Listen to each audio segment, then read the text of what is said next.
नमो भगवते वासुदेवाय। ओम नमो भगवते वासुदेवाय। वासुदेवाय कृष्णदेवाय। ओम नमो भगवते वासुदेवाय। नमस्कार। इसी के साथ हम आरंभ कर रहे हैं कार्तिक मास महात्म्य का तीसरा अध्याय। कल हमने दूसरा अध्याय सुना था। दूसरे अध्याय में हमने जाना कि किस प्रकार से जब सत्यभामा भगवान श्री कृष्ण से अपने पिछले जन्म के बारे में पूछती हैं और साथ में पूछती हैं कि उन्होंने ऐसा क्या कर्म किया था जिसकी वजह से वो भगवान श्री कृष्ण की अर्धांगिनी बनी, तो भगवान श्री कृष्ण ने वो सभी वृतांत सुनाया और भगवान श्री कृष्ण ने कहा कि किस प्रकार से कार्तिक इतना महान है कि जिसकी पूजा करने से मास के सभी पर्वों का इतना महत्व भगवान श्री कृष्ण ने बताया। तो आगे तृतीय अध्याय में हम जानेंगे कि किस प्रकार से सत्यभामा भगवान श्री कृष्ण से पूछती हैं और आगे भगवान श्री कृष्ण किस प्रकार से बातों को समझाते हैं। सत्यभामा ने कहा, हे प्रभु, आप तो सभी कालों में व्यापक हैं और सभी काल आपके आगे एक समान हैं। फिर यह कार्तिक मास ही सभी मासों में श्रेष्ठ क्यों है? तात्पर्य यह हुआ, उनका कहना था कि हे प्रभु, आप तो भगवान हैं और भगवान के लिए तो सभी काल समान होते हैं, तो फिर आप ऐसा क्यों कहते हैं कि ये अधिक श्रेष्ठ है? आप सब तिथियों में एकादशी और सभी मासों में कार्तिक मास को ही अपना प्रिय मास क्यों कहते हैं? इसका कारण बताइए। भगवान श्री कृष्ण ने कहा, हे भामिनी, तुमने बहुत अच्छा प्रश्न किया है। मैं तुम्हें इसका उत्तर देता हूँ, ध्यानपूर्वक सुनो। इसी प्रकार एक बार महाराज बेन के पुत्र राजा पृथु ने प्रश्न के उत्तर में देवर्षि नारद से प्रश्न किया था, जिसका उत्तर देते हुए नारद जी ने उसे कार्तिक मास की महिमा बताते हुए कहा था, हे राजन, एक समय शंख नाम का एक राक्षस बहुत बलवान एवं अत्याचारी हो गया था। उसके अत्याचारों से तीनों लोकों में त्राही त्राही मच गई। उस शंखासुर ने स्वर्ग में निवास करने वाले देवताओं पर विजय प्राप्त कर इंद्र आदि देवताओं एवं लोकपालों को वहां से भगा दिया और उनके सभी अधिकार छीन लिए। उससे भयभीत होकर समस्त देवता अपने परिवार के सदस्यों के साथ सुमेरु पर्वत की गुफाओं में बहुत दिनों तक छुपे रहे। तत्पश्चात वे निश्चिंत होकर सुमेरु पर्वत की गुफाओं में ही रहने लगे, क्योंकि उन्हें लगा कि वह राक्षस यहाँ पर नहीं पहुँच पाएगा। उधर जब शंखासुर को इस बात का पता चला कि देवता आनंदपूर्वक सुमेरु पर्वत की गुफाओं में निवास कर रहे हैं, तो उसने सोचा कि ऐसी कोई दिव्य शक्ति अवश्य है जिसके प्रभाव से अधिकारहीन यह देवता अभी भी बलवान है। सोचते सोचते वह इस निर्णय पर पहुंचा कि वेद मंत्रों के बल के कारण ही देवता बलवान हो रहे हैं। यदि इनसे वेद छीन लिए जाएं तो वे बलहीन हो जाएंगे। ऐसा विचार कर शंखासुर ब्रह्मा जी के सत्यलोक से शीघ्र ही वेदों को हर लाया।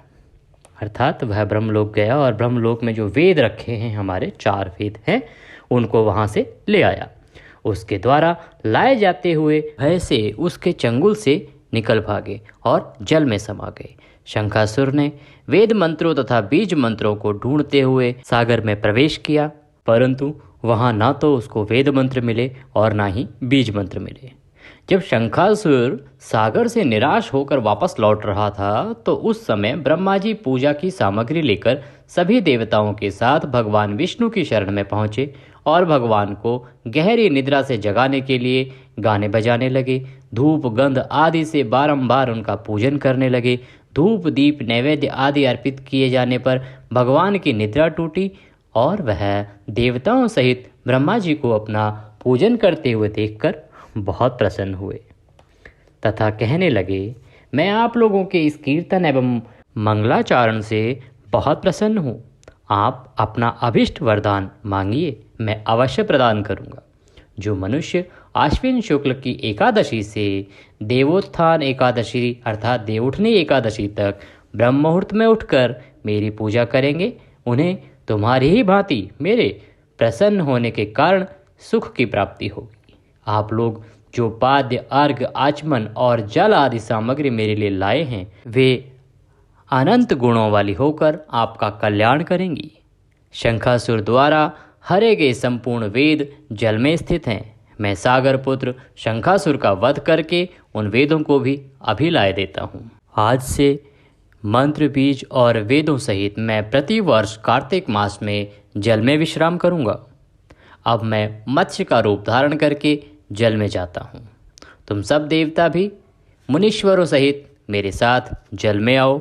इस कार्तिक मास में जो श्रेष्ठ मनुष्य प्रातः काल स्नान करते हैं वे सब यज्ञ के अवभृत स्नान द्वारा भली भांति नहा लेते हैं।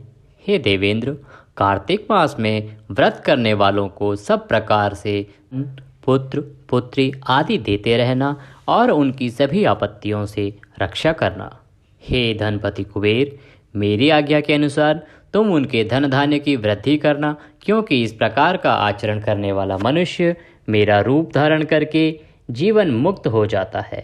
जो मनुष्य जन्म से लेकर मृत्यु पर्यंत विधि पूर्वक इस उत्तम व्रत को करता है वह आप लोगों का भी पूजनीय है। कार्तिक शुक्ल पक्ष की एकादशी तिथि को तुम लोगों ने मुझे जगाया है, इसीलिए यह तिथि मेरे लिए अत्यंत प्रीतिदायिनी और माननीय है। हे देवताओं, यह दोनों व्रत नियम पूर्वक करने से मनुष्य मेरा सानिध्य प्राप्त कर लेते हैं। इन व्रतों को करने से जो फल मिलता है वह अन्य किसी व्रत से नहीं मिलता है। अतः प्रत्येक मनुष्य को सुखी और निरोग रहने के लिए कार्तिक महात्म्य और एकादशी की कथा सुनते हुए उपयुक्त नियमों का पालन करना चाहिए। जय विष्णु भगवान की जय, बोलिए जगत के पालनहार की जय। इसी के साथ यहाँ पर एक विराम होगा। अध्याय तृतीय यहाँ पर समाप्त होगा। अगला अध्याय जिसमें आगे का वृतांत आएगा कि किस प्रकार से भगवान विष्णु पानी में जाते हैं, वेद मंत्र और बीज मंत्रों को और वेदों को लेकर वो आते हैं और किस प्रकार से दुष्ट राक्षस से उनको मुक्ति दिलाते हैं, ये हम श्रवण करेंगे अगले अध्याय में। आपसे अनुरोध करते हैं कि आप इस वीडियो को लाइक शेयर ज़रूर करें। चैनल को अगर अभी तक सब्सक्राइब नहीं किया है तो उसको सब्सक्राइब कर लें ताकि आपको सही समय पर सही जानकारी प्राप्त हो सके।